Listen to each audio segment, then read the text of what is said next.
앞에 쌀가마니 보이시죠? 네. 자, 이 쌀가마니를 머리 위로 올리기만 하면 됩니다.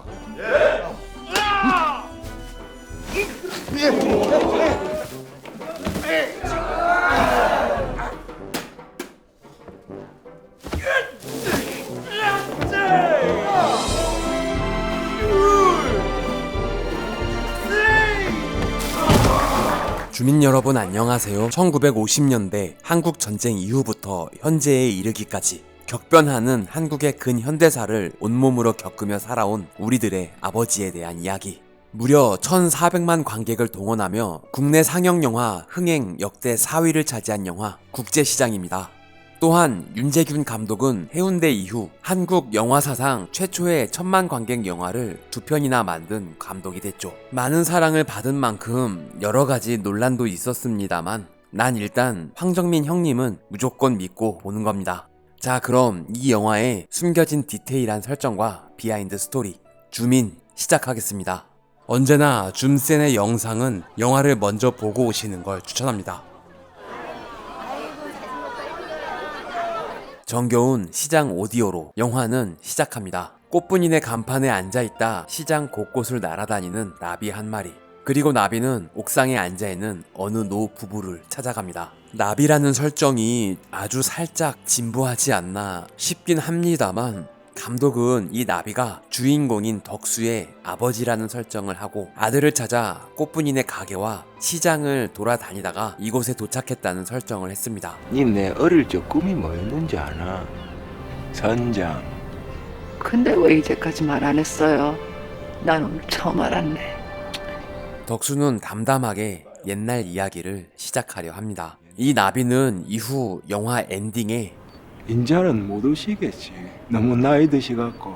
아들의 사연을 다 들은 후 어디론가 날아간다는 설정이죠. 할아버지는 본체 만체 할머니만 챙기는 손주들과 아버지를 타박하는 자식들. 오, 아들 역할이 김민재 형님이었구나. 하여튼 보고 있으면 진짜 아유. 주인공 윤덕수는 실제 감독의 아버님 조남을 그대로 사용했다고 합니다. 자식이 성공한 모습을 못 보고 돌아가신 아버지가 너무 보고 싶어서 아주 옛날부터 이 영화를 기획했다고 하네요.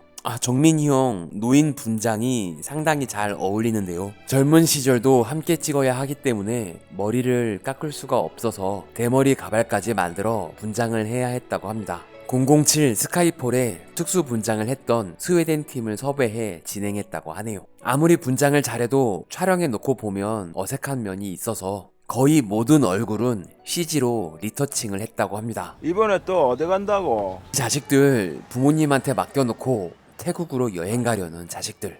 우리끼리만 갈래 진짜 미안하네. 그러면 가지 말던가. 가족네. 지랄하네. 우리는 가족 아이가. 여러가지 수입품을 파는 가게 꽃분이네. 이곳의 원래 이름은 영신상회였는데 이 영화를 위해 간판을 바꿔달고 국제시장의 관광 명소가 됐다고 하네요. 시장 내 심술쟁이 할아버지로 유명한 덕수. 봐라 여기다 차를 세우면 오잖아. 빨리 차 빼라. 우리도 물건 받아야 장사할 거 아닙니까? 오호, 풋풋한 신인 84년생 봉식이 형이었네요. 물론 실제 나이는 제가 더 많습니다만 왠지 형 같다는. 할배, 화내지 마세요. 할배가 화내면 무서워요. 심술쟁이 할아버지도 손녀 앞에서는 순한 양일 수밖에 없습니다. 기억이 뭐예요? 이런 게 기억이다. 오래돼도 잊혀지지도 않고. 그럼 니은은요? 이 영화가 해외에서 상영할 때 이 대사를 어떻게 번역할지가 고민이었다고 합니다. 영어로는 기억을 메모리라고 해석하고 기억이 뭐예요? 그럼 니은은요?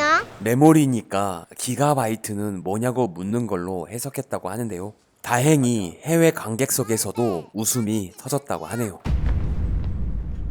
잠깐 손을 놓친 것만으로도 심장이 덜컥 내려앉는 덕수. 세월은 거슬러 올라가 어린 시절 덕수의 고향인 함경남도 흥남으로 옮겨집니다. 여가 운동장 아니다. 놀러 가는 게 아니다. 덕수의 가족은 오늘 고향을 떠나 피난을 가려 합니다. 이 피난길은 전부 다 CG로 만들었습니다. 티는 나지 않지만 이 영화의 CG가 무려 1000컷이 넘는 분량이었다고 하는데요. 그래서 촬영이 끝나고 후반 작업에만 1년이 걸렸다고 하네요. 지금 중공군들이 흥남 들어왔다. 철수하는 미군 군함에 타기 위해 달리는 수많은 인파들. 이곳은 부산 다대포 해수욕장이라고 합니다. 약 300여 명의 배우만 섭외해 찍은 후 CG로 엄청난 인파를 만들었습니다. 배 역시 한 대만 놓고 촬영했죠. 촬영을 하면서 고민하면 이렇게도 찍어보고 저렇게도 찍어보게 되면서 시간이 딜레이 되기 때문에 사전 작업을 철저하게 해서 애니메이션으로 동영상 콘티를 만들고 딱 그 콘티대로 정확하게 촬영했다고 합니다. General, I beg you, please have mercy on these people. 흥남철수 작전에서 피난민 만여 명을 미군함에 태워 살려낸 한국의 쉰들러 현봉학 선생님. 고윤 배우가 오디션을 통해 캐스팅됐습니다. 개봉 후 작은 논란이 있었지만 캐스팅 당시에는 아무도 그가 김무성 대표 아들인 줄 몰랐으며 딱 오디션만 보고 캐스팅했다고 하네요. 모두 따라오라. 자, 따라오라. 당시 장영남 배우는 임신 5개월째였다고 합니다. 감독과 스태프들은 오케이컷보다 배우의 몸을 더 걱정하며 조심히 촬영했다고 하는데요. 초겨울 추워지기 시작하는 날씨라 아이들과 여배우는 옷 안에 잠수복을 입고 입수했다고 합니다.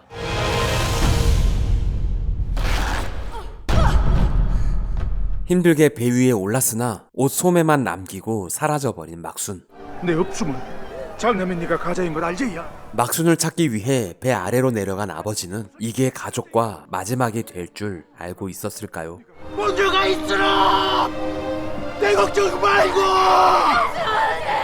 그렇게 고향을 떠나 부산 국제시장에 도착한 덕수와 가족들. 50년대 초반 국제시장의 이미지는 사진작가 최민식 선생님의 사진들을 많이 인용했다고 하네요. 오빠가 죽었는지 살았는지 근심되지도 않소. 충무로의 존재감을 드러내던 시기에 라미란 배우. 황정민 배우와는 댄싱 퀸에서 만난 적이 있는데요. 누구세요? 감독과 황정민 배우는 입을 모아 이 배우는 무조건 성공할 것이라 예측했다고 합니다. 두 배우는 이후에 히말라야에서 다시 만나게 됩니다. 당시 라미란 배우의 목표는 여자 오달수였다고 하네요. 어려운 시기지만 어머니는 아들을 학교에 보냅니다. 학교에서 평생을 함께하게 될 친구를 만나게 되죠. 야, 이거 먹고. 동생. 아, 심장 아파. 막내 동생 끝순이 역은 김설양이 맡았습니다. 이 영화가 김설양의 데뷔작인데요. 이후 응팔의 마스코트 진주로 이름을 알리게 되죠. 사실 학교 씬에는 동생을 업고 있다는 설정이 없었는데 다른 씬을 찍을 때 애가 너무 예쁘니까 없던 설정을 만들어 학교 씬에도 출연시켰다고 합니다. 북쪽? 네 빨갱이가. 윤덕수의 아역인 엄지성 군은 금방 캐스팅했는데 천달구 아역은 달수형을 닮은 독보적 외모를 찾아야 하니 고민이 많았다고 합니다. 오디션을 볼 때 장대웅 군이 들어오자 모두 빵 터져서 캐스팅할 수밖에 없었다고 하네요. 아이들이 미군 아저씨들을 보면 초콜릿을 달라며 따라다니던 시절. 쪽팔린다 쪽팔리. 저게 뭐고 거지 새끼들도 아이고. 하지만 눈앞에 펼쳐진 엄청난 유혹 앞에 무너지는 달구의 자존심. 초콜릿 떡이 붐이 초콜릿 떡이 붐이. 마치 당시의 국제시장에 들어온 듯한 생생함.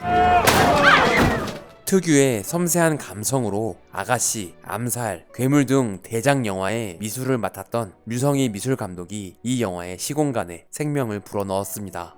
프리 프로덕션만 4개월, 완성까지는 3개월의 시간이 걸렸다고 하네요. 나는 이승만입니다. 나는 정전이라는 것이 결코 싸움을 적게 하는 것이 아니라 라디오에서 흘러나오는 정전을 알리는 목소리. 이 목소리는 놀랍게도 성대모사뿐 아니라 얼굴까지 변해버리는 달인 정성호 형님의 목소리입니다. 그런데 말입니다. 어느 날 지인의 결혼식에서 사회를 보며 성대모사 하는 걸 보고 연락해서 가능하냐고 물어봤더니 연습 몇 번 하고 나서 가능해졌다고 하네요. 내가 어쩌니 친구냐. 나는 네 영원히 볼 일 없을 것 같은데. 그건 네 생각이고. 부산의 대형 극장이 대형 시네마로 바뀌고 영원히 볼 일 없을 것 같던 달구는 아직까지 절친으로 남아 있습니다. 진작에 가게 팔아가지고 이렇게 큰 건물 안 지었구나. 세상에 대형 시네마 건물주라니. 달수 형님 노인 분장하니까 프랑켄슈타인 닮은 건 기분 탓인가요? 오달수 배우는 괴물의 목소리 출연을 시작으로 도둑들, 7번 방의 선물, 변호인에 이어 무려 5번째 천만 영화 출연입니다. 이후 암살, 베테랑, 신과 함께까지 무려 8편의 천만 영화에 출연하게 되죠. 조만간에 벽에다가 그림 그릴 기다. 똥으로. 이 새끼가 한두 군데 아니고 내 경고했지? 어렵고 힘들지만 공부가 하고 싶었던 청년 덕수. 와 책을 던지고 그럽니까? 오, 잘생겼어. 20대 청년 덕수와 달구의 얼굴은 전부 다 CG로 만든 얼굴이라고 합니다. 젊은 시절의 얼굴을 어떻게 표현해야 할지 정말 고민을 많이 했다고 하는데요. 그냥 가발 씌우고 메이크업만 하고 우겨볼까도 생각했지만 영화가 완전 코미디가 될 것 같아 CG로 만들기로 결정했다고 합니다. 영화 벤자민 버튼의 시간은 거꾸로 간다에 CG팀에 문의해봤더니 얼굴을 늙게 만드는 건 가능한데 젊어지게 하는 건 힘들다는 답변을 들었다고 하네요. 전세계 CG팀을 거의 다 연락해보고 일본의 CG 업체를 섭외할 수 있었다고 합니다. CF 같은 짧은 영상에 페이셜 에이지 리덕션 전문 회사라고 하네요. 공부 잘 돼가나? 달수 형은 젊은 얼굴도 참 인상적이네요. 또 누구 닮아가 공부를 그렇게 잘하노? 먹고 살기 힘든데 동생이 서울대에 합격해 고민입니다. 파독 광분모지. 딱 3년만 갔다 오자. 가족을 위해 본인의 공부는 잠시 접어두고 돈을 벌기 위해 독일행을 선택한 덕수. 한잔 하실래? 예. 신금을 울리는 기타 선율, 장화홍련, 왕의 남자, 괴물 등의 음악을 만든 이병우 음악감독의 기타 연주입니다.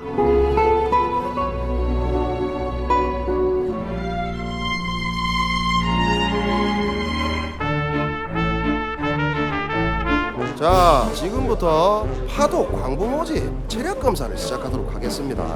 구 전주시청 건물에서 촬영했습니다.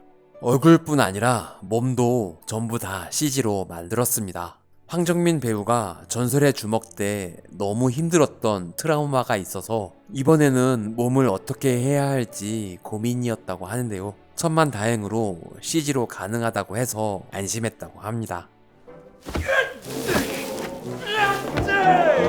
쌀가마니를 들어올려 합격한 덕수. 달구는 집이 부자인데 왜 독일을 가려 하는 걸까요? 백마. 동양 아들은 절대 따라올 수 없는 이 발육 상태. 프리한 마인드. 엄청나게 취향이 확실한 달구입니다. 당시 독일을 가기 위해서는 파리를 경유했다는 고증을 통해 에어프랑스의 비행기를 설정했습니다. 그런데 이 비행기가 보잉 747인데 64년 당시에는 없는 비행기였다는 건 오게티라고 하네요. 심지어 꼬리에 90년대에 탄생한 EU 로고가 떡하니. 독일의 광산은 체코의 탄광도시 오스트라바에서 촬영했습니다. 이곳은 환복시설과 갱도 입구까지 전부 실제 사용하던 시설이라고 하는데요. 현재는 이곳을 그대로 보존시켜 박물관으로 만들었다고 합니다. 영화 대사로도 나오는 이 대사는 실제 당시에 자주 하던 인사였다고 합니다. 이 대사를 듣는 순간 눈물을 흘리는 파독 광부 출신 관객들이 많았다고 하네요. 지하 갱도 내부는 기장에 세트를 제작해 촬영했습니다. 샤워 시설은 오스트라바의 탄광에서 실제 사용하던 곳입니다. 하루하루 고달픈 삶을 사는 사람들. 그러던 중 덕수에게 기적 같은 사건이 일어나게 됩니다. 낯선 타지에서 사랑에 빠져버리고 말았죠. 이 씬은 체코 프라하에서 촬영했습니다. 첫 촬영의 첫 테이크 컷이라고 하네요. 힘든 거는 광부가 더 힘들지 않아요? 여기서 아저씨 만나니까 갑자기 한국 음식이 먹고 싶어. 안 봤습니다. 정말 한국 여자예요? 여자 이야기에 광부 총각들은 난리가 났죠. 발육 상태는 궁딩 크나? 달구의 취향은 참 한결 같네요. 아이고 시커먼 중신 새끼들. 파독 광부와 간호사들의 단합을 위한 댄스 파티. 고된 삶 중 한 줄기 행복입니다. 이 씬은 한국에서 촬영했습니다. 오달수 배우의 영국 후배들이 와서 도와줬다고 하네요. 취향이 한결같은 덕수의 눈에 띈 간호사 기숙사의 사감. 바로 작업 들어갑니다. 사감도 달구가 마음에 들었나 본데요. 영자씨의 숨겨진 춤 실력. 제작진은 독일까지 가서 실제 파독 광부와 간호사였던 부부를 만나 인터뷰를 했는데요. 두 분이 댄스 파티에서 만나 부부의 연을 이뤘다는 말을 듣고 설정했다고 합니다. 광부와 간호사들이 다 모여 댄스 파티를 하는 게 흔한 일은 아니었다고 하네요. 불타는 댄스 파티가 끝나고 기숙사 내부는 한국에서 만든 세트에서 찍고 창밖의 덕수와 달구는 프라하 거리에서 촬영한 컷입니다. 당황한 영자가 의자에 무릎을 부딪히는 컷은 감독의 아이디어였다고 하는데요. 김윤준 배우가 진짜 아파야 할 것 같아 감독도 모르게 스스로 보호대도 하지 않고 부딪혔다고 합니다. 덕분에 피멍이 들었지만 감독에게는 끝까지 말하지 않았다고 하네요. 한국 음식 묵고 잡다 그래가. 덕수가 야밤에 준비한 건 영자를 위한 한국 음식. 눈은 제 가슴을 보고 계셨어도 귀는 제 말을 다 듣고 계셨네요. 근데 친구분은 그 시간 달구는 사감과 뜨밤을 살려주세요 아주머니. 그저 이용아. 이 장면 이후 사감에게 꽉 잡혀 데이트를 하는 달구 컷과 독일인이 덕수와 영자를 보며 일하러 온 외노자 주제에 커피를 먹는다며 놀리는 장면이 삭제됐습니다. 극장 앞에서 외국인 근로자를 놀리는 싸가지 없는 고딩들과 연결지어 설정한 컷이었다고 하네요. 독일인들과 시비가 붙어 싸움이 일어났을 때 영자의 독일인 남자친구가 도와주는 컷이 삭제됐습니다. 원래 영자에게 남자친구가 있었다는 설정이었는데 표현해야 할 감정이 너무 많아져서 삼각관계는 삭제했다고 하네요. 경쟁자 없이 바로 데이트 시작하니까 좋은데요.